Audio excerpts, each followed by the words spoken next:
Now, from Wish TV, your local news source, this is All Indiana Politics. Good Sunday morning, everyone. Thank you for watching All Indiana Politics. I'm Phil Sanchez. Victoria Sparks' chief rival in this year's primary says the 5th District needs a workhorse, not a show horse. Chuck Goodrich has served in the Indiana House since 2019. He serves on the House Ways and Means and Education Committees. He tells me that he wants to restore a sense of optimism in Congress. State Representative Chuck Goodrich is joining us this week.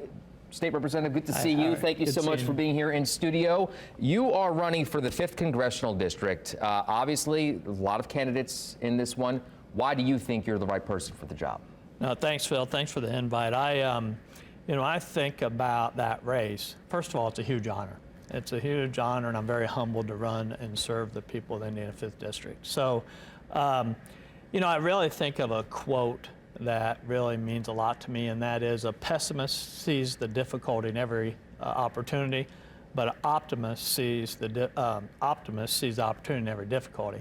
And I can tell you that's why I got into the state and the public service in the state house, and that's why I'm running for the Indiana 5th. I believe that that optimism and the attitude of it's possible is very important. Looking ahead, we talked off camera. You have about 4 pillars, right, that you're running on. What are those?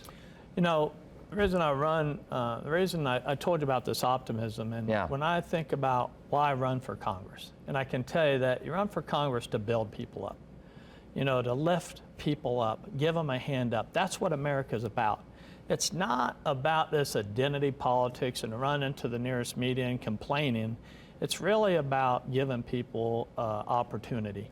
And that's actually why I believe that I'm the best candidate for the Indiana 5th. So there are 4 that I believe that are very critical. One, of course, is generational poverty. Generational poverty is something that can be solved. What we have to do is we have to put dignity back in work. We have to get rid of this negative stigmatism about working with your hands, because folks, we know, Phil, we know that it's wrong. We've seen the careers, we know the money can be made, and that's where you start with removing generational poverty from our country.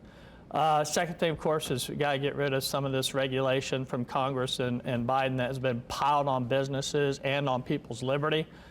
We don't really need to hire 65,000 IRS agents to police America. What we need to do is make our tax code so that it can be figured out. And I can tell you that this regulation is stymieing business. It's keeping entrepreneurs on the sideline, and it's literally putting people out of business. And so we got to fix that. And of course, we got to secure the border. I don't think there's anybody that disagrees with securing the border except for Congress and the president. And so we have to make sure that we secure the border. We got to keep people out of this country that want to kill our kids, with fentanyl. We don't want people in this country that want to destroy America. And so we have to build the wall, and we have to secure the border. And of course, we got to live by a budget. The American public every day has to live by a budget. Gaylor Electric, the company that I own and run, has to live by a budget. But it seems that the federal government has decided they don't have to live by a budget, and we're passing that on to our kids. And I got to tell you, it's got to stop. And so got to build a budget, live within our means. Obviously, I talk to a lot of politicians. I hear that all the time from both sides. So do you take aim at the Republicans as well as the Democrats on that one? Well, what I take aim on is I think we actually have to have great policy, and I got to tell you, it is hard to get policy passed right now. I understand that. And so I don't take aim. The reason I'm running for the 5th is because I believe I can work inside the federal government and in Congress to actually figure that out, just like we did with Ways and Means. Ways and Means in Indiana, we've had a balanced budget. I am all for a balanced budget amendment, and I can tell you we've had a balanced budget. That's why Indiana is admired across the United States, because of our fiscal position and other things. Without getting too far into the weeds, and you touched upon it just now, pull the curtain back a little bit and explain to the folks at home who are watching what it's like to get these types of pieces of legislation passed, because it's a lot of deals that are being made, a lot of conversations that are being had. So how hard is it? Was there anything that when you came into state politics, your eyes opened up on? No, I really relate it to our business. I mean, you don't just put a concept in your business and say, boom, be done. Right. I mean, you have to work it. I mean, you literally have to be a workhorse, not a show horse. Show horses never get anything done because all they're out there is mouthpiece talking and talking and talking. What really has to happen is you got to be a workhorse. So you got to meet with all the shareholders, those that are for it and those that are against it. And we've got to be able to come to a budget. Like for Indiana, I mean, that budget starts like the first day of January and crossed the line the last night at like midnight, let's say. That was the 23 budget. And that took tremendous effort, tremendous work, long hours, long days. I'm almost out of time, but I want to get two more questions and your thoughts on the job that Congresswoman Spartz did during her time. Again, I would just say that, Congresswoman Spartz has been there for 4 years. She continues to talk about how the government's broken. I can't find out what she's done to help with this problem. And when she decided to get out of the race last year, that's when I decided to get in the race. And so with her flip-flopping on, I'm going to get back in the race with 3 or 4 days left, that was very disappointing to the voters, very disappointing to me and the other folks running. It's going to be a tough race, but I'm up for the challenge. All right, coming up, we'll show you what happens when you put 8 candidates for governor in a room and ask them how they'll contain health care costs. Welcome back. Indiana's candidates for governor say transparency and reforms are key to bringing down health care costs. The Republican candidates for governor, plus presumptive Democratic nominee Jennifer McCormick and Libertarian nominee Donald Rainwater, took part in a candidate forum on Tuesday. And here's more on their health care plans in their own words. Healthcare is a challenge. Energy prices are a challenge in Indiana, but from a healthcare perspective, we need to increase competition among hospitals. We need to make sure that our physicians are free to compete and they're not tied up with non-compete agreements. We need to have transparency in pricing, and then we need to get everybody in a room. We need to get the hospitals in a room, the physicians' practices. We need to get the insurance companies, the pharmacy benefit managers, and pharma in a room and figure out a solution to lower Indiana's healthcare costs. At the same time, we need to increase outcomes. We have a rural health challenge. People in families in Angola need to get in an ambulance and drive to Fort Wayne to have a child. We have a healthcare delivery issue and we have a healthcare cost issue. It's going to take a business outsider to get everybody in the room to solve that problem. Folks like me who've been in business for 40 years, we're problem solvers. We're not experts in healthcare. I'm not going to pretend to be an expert in healthcare. What I am is an expert in solving problems, getting people in the room and coming up with a solution that lowers costs for Hoosiers. I will focus on healthcare because our lives and our livelihoods depend upon it. And so what we will do, and as governor, I will lead an initiative to bring together all the stakeholders. Because currently, we are focusing on one stakeholder in Indiana, and that is the hospitals. And yes, they do play a role. But quite honestly, we have other stakeholders who play a role. So being able to include not just the hospitals, but the doctors, the pharmaceuticals, the pharma benefits, the insurance companies, the manufacturers, and small business owners in a room, figuring out how do we holistically look at lowering the costs while focusing on competitiveness, but also accessibility, affordability, and transparency. You can go buy a car and shop around, but if you want a knee replaced, good luck. And so one of the other focuses that we will have in addressing healthcare is mental illness and addiction. 60% of absenteeisms are due to employees that are struggling with mental illness and addiction. Focusing on mental illness, that is what we need to do. I think there's 2 issues, maybe even 3. One is we definitely hear across the state of Indiana a desire for more transparency in healthcare. When do you buy or consume a product and then find out later what it costs? And so there's a deep desire for people to see more transparency in the pricing of healthcare and to have more competition. There's another issue, though. We have 6 nonprofit hospitals that have $35 billion of cash profits on Wall Street. And we have called for that, about 30% of that to come back in an Indiana Main Street Fund to be reinvested in Indiana, because we know that when you invest in Wall Street, they invest in the southern and western United States, not back in Indiana. So here we have profits made from Hoosiers that are on Wall Street that we're calling for 30% to be reinvested back in Main Street. that's a win-win-win for everybody. That's a win for communities, it's a win for the hospitals, and it's a win for the people of Indiana. Because as you grow an economy, that's going to benefit the hospitals, right? So these are the two issues that we are going to focus on when it comes to healthcare. What other industry is there where you go and buy something and you don't know how much it's going to cost until after you've gotten the service?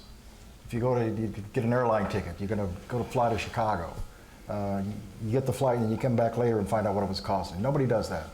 The hospital costs are outrageous. You can have the same procedure that can range in price of $4,000 to $44,000, and there's no correlation between the quality of the service that you get. That has to stop. It seems to me that there is an intentional effort to confuse the public in terms of what expenses are out there, what procedures are being done, all in an attempt to confuse and daze the end user. We're going to have to get on top of this. We need to make sure that the costs are transparent, that people understand what their services are, and then we can improve the quality of the service once we've made sure that we understand the price of the service. Hospital monopolies did not happen overnight, and it was under a one-party rule that it happened. And we can all sit and admit it did not happen overnight. We need to address it. There is a lack of accountability. There's a lack of transparency. We need to address it. So there's no question. But also, where's the conversation about we have to be a state who will attract and retain high-quality health providers? We cannot continue to chase them out of Indiana. We cannot continue to watch all those great minds that are going through our programs leave the state of Indiana. We have to address that issue as well. I agree, substance abuse, mental health. When I was in office as state superintendent, we hit those hard, not just for kids, but resources for families. As soon as I walked out the door, those resources came down. Those resources came down. So there's a whole lot we can do in the healthcare, but the first thing is we need to fight to restore our rights and our freedoms for everybody with healthcare decisions. Folks, I hear a lot about hospitals, but what I haven't heard is about health care insurance. Imagine if you were a business owner who every time somebody walked in, they could tell you what they were going to pay for your product, and it was always going to be a different price based on what bank they had their money in. That's what health insurance is doing. Folks, we have a regulation problem all over the country, not just in the state of Indiana, but federally. And we need to figure out how to deregulate health insurance, healthcare providers. We need to reduce the cost of a college education so that a healthcare provider can get through college and not owe for the next 200 years. There's a ton of problems, and it all focuses on over-regulation by our state and federal government. Less government, lower taxes, less regulation. These are conservative principles that we are supposed to be living by. We're not doing that in the state of Indiana. What's obvious is the elephant in the room that we just got out of COVID-19. That should concern you. I have no idea why we're not directly addressing that. So our administration is focused on why is it that in COVID-19 we closed down all of our businesses? How did we as a government manage that? We're looking at the non-compete contracts that was mentioned by Brad. That's a big deal because doctors are feeling like they can't branch out and they can't compete. There is a real serious problem in this nation with government overreach. And if we don't solve that, we're going to lose our freedoms. COVID is proof of that. We should be paying attention. I got sick and tired of hearing that. It was back in 2008 when you had the chance, if you're going to stick your neck out and actually do something about it, completely change the system. We were large enough to self-insure at that time. Small businesses ought to be able to do that by pooling and associating. But when you do it, we cut costs by over 50% based upon wellness and prevention and created healthcare consumers out of my own employees. You may want to put in an application there, don't run the place anymore, have not had a premium increase in 15 to 16 years. You're poking the biggest bear in our state when you want to tell them to be transparent, be competitive, get rid of the barriers to entry. I'm the only one they're coming after because they know I'm going to do it, and it'll be to the benefit of all of you and I've already done it in my own business. All right, coming up, Indiana's best political team on new cell phone rules in school and a rare veto by the governor. Welcome back to All Indiana Politics as we welcome in two members of Indiana's best political team, Republican Allie Bartlett and Democrat Dana Black. Well, the Indiana General Assembly lost one of its own on Friday, ladies. State Senator Jean Breaux died after a battle with health problems. She had served in the state Senate since 2006. Unfortunately, we have to talk about this week. It's a very sad story. Dana, what to you will be Senator Breaux's legacy?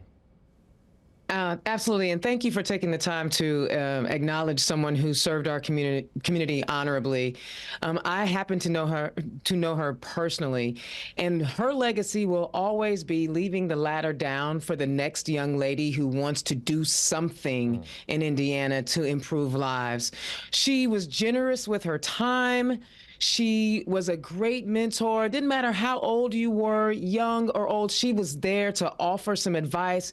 And she always asked the right questions to understand what was needed in the community. She will be missed. Her voice will be missed. Her leadership will be missed. Her mentorship. And personally, I know how much she encouraged me to continue the work that I do, and I will miss her friendship. Yeah, sorry for your loss. She was always good with us, too. Allie, your thoughts?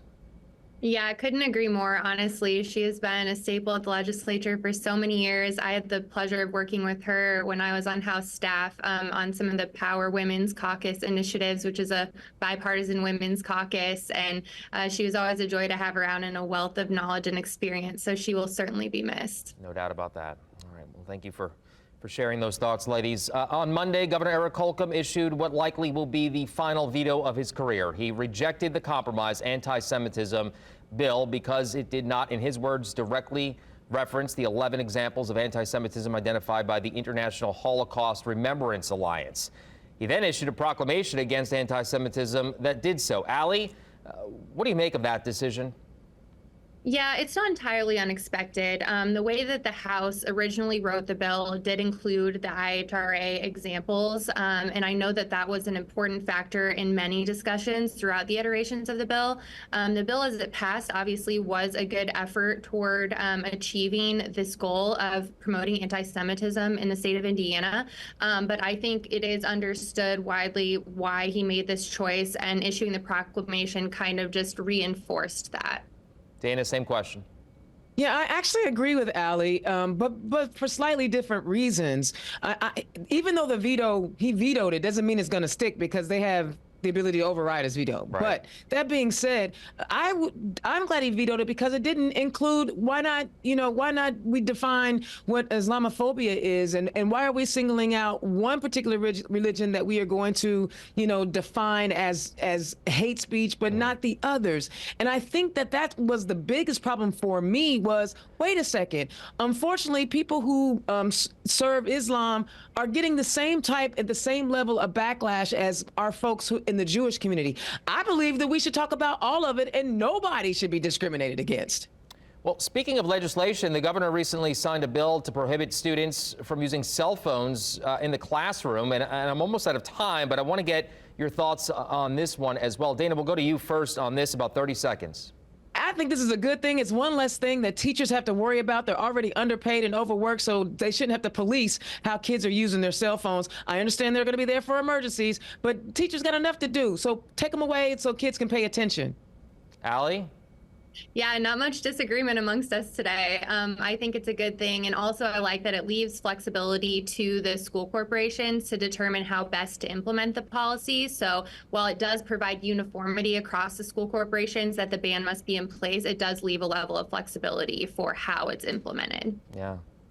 We all did it, right? We were able to do it and exactly. make it through. Right? Good to see you both. Thank you so much for coming on, as always. We'll see you soon. Yeah, thank you. We'll be right back. Well, thank you for joining us for All Indiana Politics this week. Also, be sure to tune in at 6:30 this coming Wednesday evening for our special governor candidates debate. And we'll be back here next Sunday morning at 9:30 as always. Have a great rest of your weekend.